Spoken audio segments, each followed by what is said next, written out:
Okay, today I just wanted to show you my Macintosh real quick. This is my little MacBook. I did have a great big Macintosh that I've been building websites with. The reason why I chose a Macintosh over a PC is that the uptime on it is extremely high.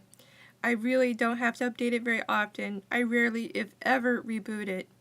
I don't tinker with a lot of the settings. When I come in, I need to start working on my website. Maybe something's wrong on the web. Maybe I have to check some servers. And I need my box to be up, ready to go, and functioning when I get there in the morning. And usually I would go in and start to work about 30 minutes to an hour earlier than everyone else. A lot of times, if you're a computer person, you're going to be there before the rest of the staff to check on your servers, check on your computers, make sure that everything's up and running. Because when everyone else arrives to work, everything needs to be up. So I thought for just a minute that you guys might want to see what a Macintosh is like. It's extremely similar to what a PC is, especially if you're using Windows 7. There's a lot of straight across things that are very, very similar. Macintosh versus Windows 7, they're really close as far as usability.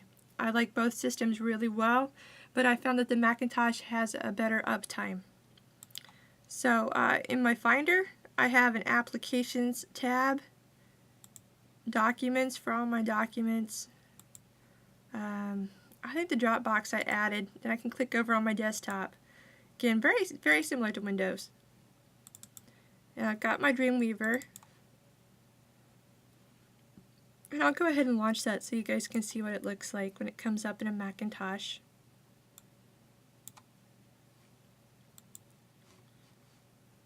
And it's coming up behind here.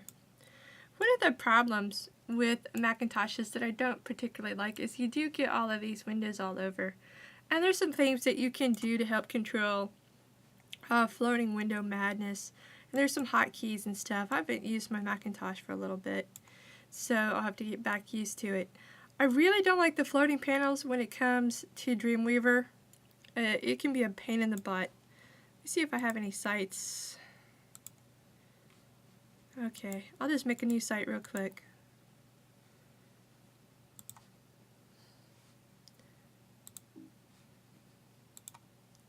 Okay.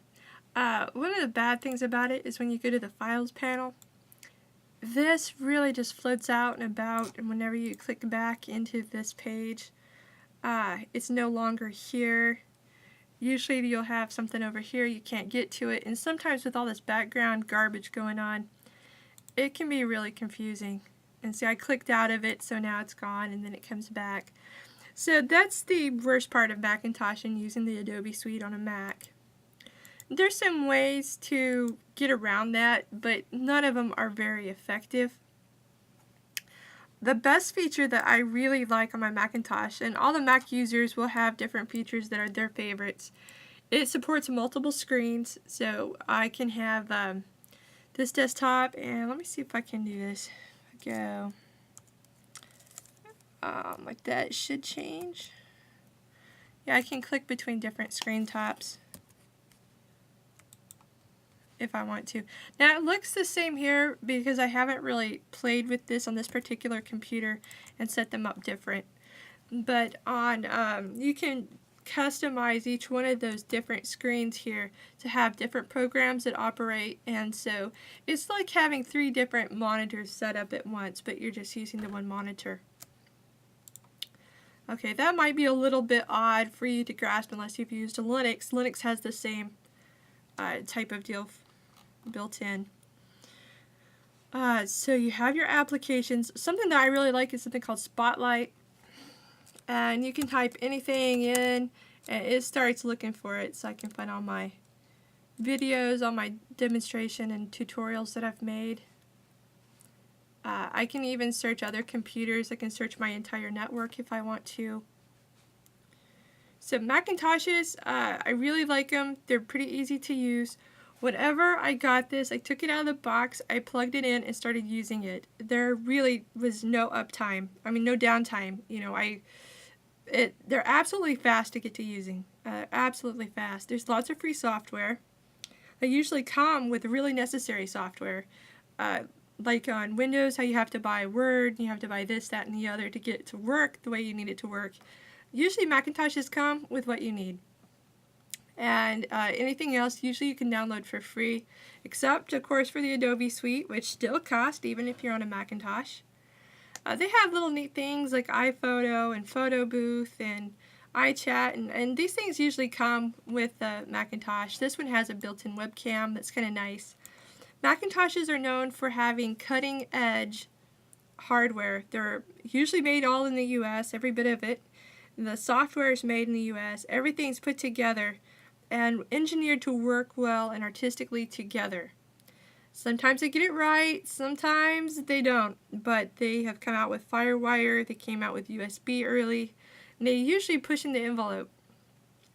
Just in my opinion right now, Microsoft's just about to catch them with this Windows 7, which is a really nice app, except that I have to install spyware Defender stuff, and I have to put antivirus. This has no antivirus on it, will never need antivirus, most likely.